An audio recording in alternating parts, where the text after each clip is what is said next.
ആയ കാര്യങ്ങൾ നമുക്കെപ്പോഴും കോണ്ടാക്ട് ചെയ്യാവുന്ന കാര്യങ്ങൾ വരുമ്പോൾ നമ്മൾ അവരെക്കുറിച്ച് അധികം ചിന്തിക്കേണ്ടി വരണില്ല. ബിക്കോസ് ചിന്തിക്കാനേക്കാൾ ഉപരി നമ്മൾ അപ്പം തന്നെ അവരെ കോണ്ടാക്ട് ചെയ്യാണ്. ശരിയല്ലേ? പക്ഷേ പണ്ടെന്നൊക്കെ പറഞ്ഞാൽ നമുക്ക് ഈ മൊബൈലും ഇതൊക്കെ ഇല്ലാത്തതുകൊണ്ട് നമുക്ക് കോണ്ടാക്ട് ചെയ്യാൻ പറ്റാതിരിക്കുമ്പം അല്ലെങ്കിൽ നമ്മൾ ഒരാളോടൊന്നും പറയാതിരിക്കും. ഇപ്പോൾ എല്ലാം ഭയങ്കര എല്ലാ കാര്യങ്ങളും വളരെ തുറന്ന് സംസാരിക്കുന്ന ഒരു ജനറേഷനാണല്ലോ. മുമ്പൊന്നും അങ്ങനെയല്ല. പക്ഷേ ആ പ്രണയത്തിനൊരു രസമുണ്ട്. പറയാതെ പോയ പ്രണയങ്ങളെപ്പോഴും ഒരു സുഖമാണ്.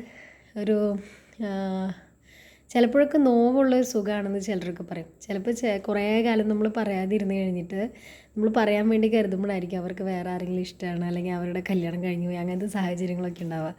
പക്ഷെ ഒരു സുഖമുള്ള നോവായിട്ട് എപ്പോഴും മനസ്സിലുണ്ടാവും. പ്രണയം എപ്പോഴും വളരെ മനോഹരമാണ്, നല്ല രസമാണ്. നമ്മളെപ്പോഴും നല്ലൊരു ഫീൽ ഗുഡ് അവസ്ഥയിൽ എത്തിക്കുന്നതാണ്.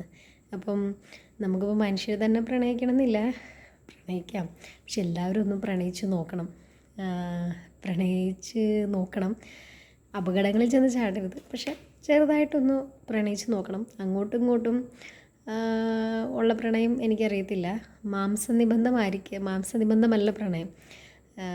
നമുക്ക് ആക്സസിബിളായി നമ്മൾ അവൈലബിളായി പലപ്പോഴും വേറൊരു റിലേഷൻഷിപ്പിലേക്ക് അല്ലെങ്കിൽ വേറൊരു രീതിയിലേക്ക് പോകുന്നതിനെ കുറിച്ചല്ല ഞാൻ പറയുന്നത്.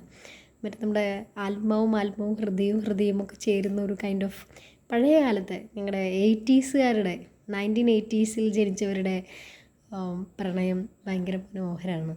അത് അനുഭവിച്ചറിയാൻ വേണം.